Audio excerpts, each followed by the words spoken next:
King Charles ascends the throne with big challenges ahead. First and foremost, he has to deal with the infighting and scandal at the heart of his own family, the heart of the monarchy, which has really threatened the institution. The family dramas are a huge problem for Charles. Charles is a loving father. He wants to reconcile with Harry. He doesn't want this to be overshadowing his reign. Charles does face a problem. For 30 years now, his big idea for the monarchy is that it should be slimmed down. His idea always was that he would have these two loyal lieutenants, William and Harry, beside him. And we've seen that, in fact, that's not going to be the case. And that will be the challenge for Charles in the future.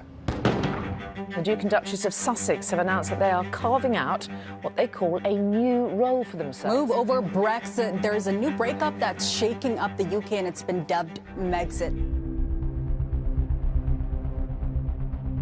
Harry and Meghan's departure from royal life remains the talk of the town. When Charles made his broadcast soon after his accession, he very graciously expressed his love for his younger son and wished his son and his wife well in their new life they were making overseas.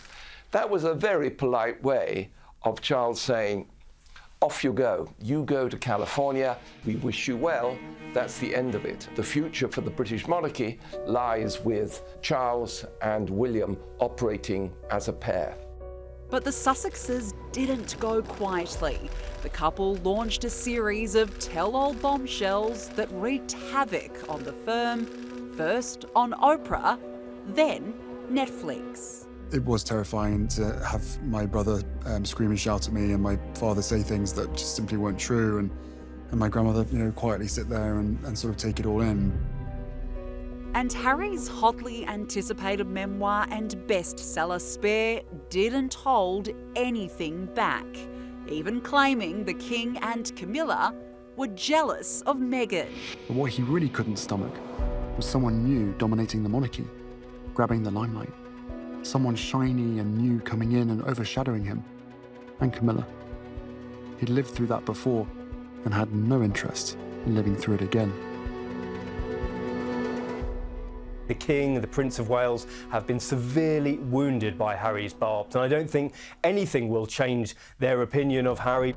Harry was very close to his father when he was young. But since he's got married, his behaviour has changed enormously. When I was writing his biography, he was charming, charismatic. I don't recognise him now. He's as hard as nails, he's spiteful, he's revengeful. I think that the King will be mindful of the accusations that were made in Spare. He's going to be very hurt by many of them, particularly those levelled against his wife Camilla, the now Queen.